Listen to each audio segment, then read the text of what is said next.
Hi everyone, we're from Group G and this is 12.3 Neurons and Synapses. First of all, let me introduce our star today, that is the neuron. Here we see three subtopics that we are going through today: the structure of a neuron, type of neuron, and transmission of impulses. Enough with the introduction, now let's move on to a structure of a neuron.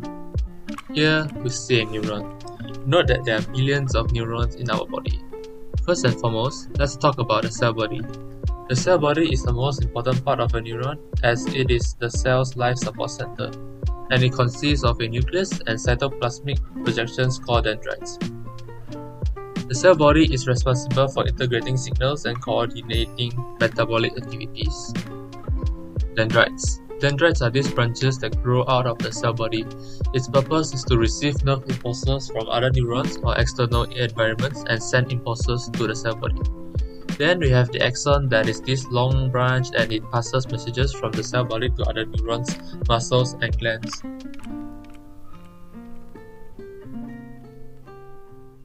Next up, we have the myelin sheath.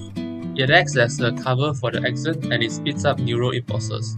But the myelin sheath does not cover up the whole axon. There are these gaps that exist along the axon, and these gaps are called the node of Ranvier. It helps accelerate the flow of nerve impulses. Now we are moving on to types of neuron. There are three main types of neuron: the sensory neuron, the relay neuron, and the motor neuron. First, we will talk about the sensory neuron. The sensory neuron is present in the dorsal root, and its cell body is present in the dorsal root ganglion. It functions as a receptor to the central nervous system, also known as the CNS. The sensory neuron has a short axon, and the cell body is located at the middle of the axon. Next up, we have the relay neuron. Just by looking at the name, we know that what it can do. It is present in the central nervous system, but its cell body is present in the clusters of grey matter in the spinal nerve. Note that I will be calling the central nervous system the CNS.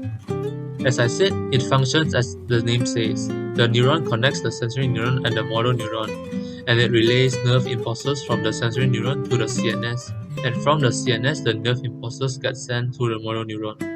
The sensory neuron exists in a variety of shapes. Last of the three neurons we are talking about today is the motor neuron. It is present in the ventral root, and its cell body is present in the grey matter of the spinal nerve. The motor neuron receives nerve impulses from the relay neuron of the CNS and then sends them to effectors such as muscles or glands. The motor neuron has long axons, and the cell body is located at the end of an axon. This is an example of coordination flow involving three types of neuron. As we have learned, the three types of neuron are connected together in the order of sensory neuron, relay neuron, and motor neuron. Going to the next topic, we're going to learn about the transmission of impulse across the synapse. Before we get started, why don't we start by understanding the structures and functions of synapses? The narrow gap that separates the synaptic node from neuron dendrites that receive the impulses are called synapses. Synapses control the types of impulses that pass through them. Therefore, synapses plays an important role in allowing nerve impulses to travel in one direction. Now that we have learned about synapses, the next step will be to gain an understanding of the transmission of impulse across the synapse. At first, the electrical signal will be changed to a chemical signal in the form of neurotransmitters. Impulses are transmitted chemically across synapses. The chemical substances involved are neurotransmitters that are kept in synaptic vesicles that are found at the end of the synaptic node. The process of transmitting impulses through synapses is slow, as it occurs chemically. It starts when the electrical impulses reach the synaptic node, are stimulated to release neurotransmitters into the synapses. The neurotransmitters are then diffused through the synapses and combined to a specific receptor protein, which is the receptor or the dendrite of the receiving neuron. Then the chemical substance is converted again to an electrical signal on the membrane of the receiving neuron. The binding of the neurotransmitters and the receptor stimulates the initiation of the next impulse so that the impulses can be transmitted through the neuron. The video has come to an end. Thank you.